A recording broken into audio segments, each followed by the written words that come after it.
স্বাগত বন্ধুরা, নতুন স্বাদে অন্নপূর্ণা রান্নাঘরে আপনাদের সকলকে স্বাগত জানাই। আজকের রান্নার মূল বিষয় হচ্ছে কুমড়ো ছোলার ধোকা। কুমড়ো ছোলার ধোকা বানানোর জন্য এখানে প্রথমেই লাগছে কুমড়ো কুচি কুচি করে কেটে রাখা, তারপরে হচ্ছে ছোলার ডাল, তারপরে হচ্ছে গার্নিশিংয়ের জন্য ধনেপাতা, একটু কালো জিরে, এখানে হচ্ছে নুন, চিনি, হলুদ, লঙ্কা, গোটা গরম মশলা আর তেজপাতা। আর এখানে একটা পেস্ট বানানো হয়েছে যেটার মধ্যে আছে আদা, লঙ্কা, জিরে, ধনে আর শুকনো লঙ্কা। এবার গ্যাসটা অন করে দিলাম এবং সামান্য তেল নিয়ে নিলাম, সর্ষের তেল।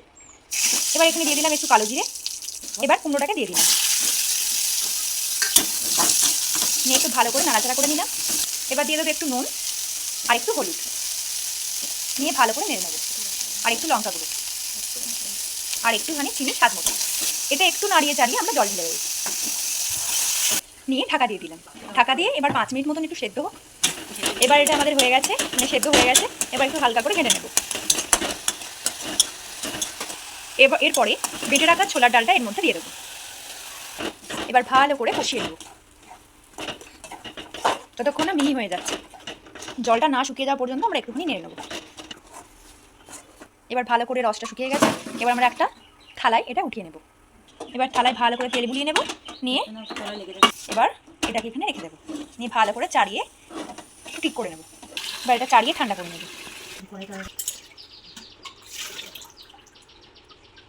এবার এগুলোকে ভালো করে বরফির আকারে কেটে নেব। দেখুন কেটে নেওয়া হয়ে গেছে। এবার এটা তেলে ভেজে নেব।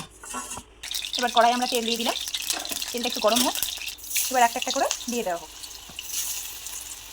এবার ভালো করে আমরা এগুলো ভেজে নেব। এবার এটা ভালোভাবে ভাজা ভাজা হবে, তারপরে উঠিয়ে নেব। দেখুন এটা ভাজা হয়ে গেছে, কতটা সফট এবং নরম হয়েছে।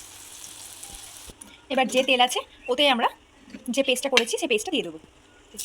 তার আগে তেজপাতা দেবো, একটু গরম মশলা দেবো আর চিনি স্বাদ মতন।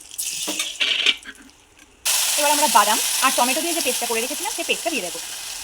এবার আমরা স্বাদ মতো নুন দিয়ে দেবো। যেহেতু প্রথমে নুন দেওয়া আছে ওই জন্য অল্প করে দিলাম। এবার দিয়ে দিলাম হলুদ গুঁড়ো, লঙ্কা গুঁড়ো।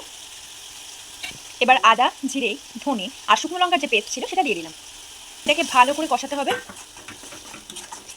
যাতে মশলার গন্ধটা না বেরোয়। এটা ভালো করে নাড়িয়ে চাড়িয়ে নিতে হবে। এবার দেখুন এখানে তেল ছেড়ে দিয়েছে। এবার হালকা করে ঈশ্বর জল দিয়ে দেবো, নিয়ে ভালো করে নেড়ে নেবো। এবার ভেজে রাখা যে কিউব ছোলার ইয়েগুলো ছিল সেটাকে আমরা দিয়ে দিলাম।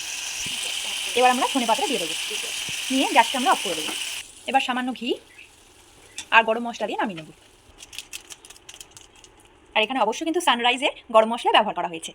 এবার আমাদের একবারে রেডি হয়ে গেছে কুমড়ো ছোলার ডালের ধোকা। দেখুন খুব সুন্দরভাবে রেডি হয়ে গেছে, আর খেতেও বেশ লোভনীয়। এবার ভাতের সাথে এটা পরিবেশন করুন। আর কি, এই রান্নাটা যদি আপনাদের ভালো লেগে থাকে অবশ্যই কিন্তু বাড়িতে ট্রাই করবেন, এবং চ্যানেলটাকে যদি ভালো লেগে থাকে লাইক, কমেন্ট, সাবস্ক্রাইব অলরেডি করে দেবেন। ভালো হোক খারাপ হোক আপনারা কমেন্ট করে জানাবেন যে কেমন হয়েছে, তাহলে আমরা উৎসাহিত হব এবং ভালো ভালো রান্না আপনাদের জন্য নিয়ে আসতে পারবো। ধন্যবাদ। আপনারা ভালো থাকবেন, সুস্থ থাকবেন, ভালো থাকবেন।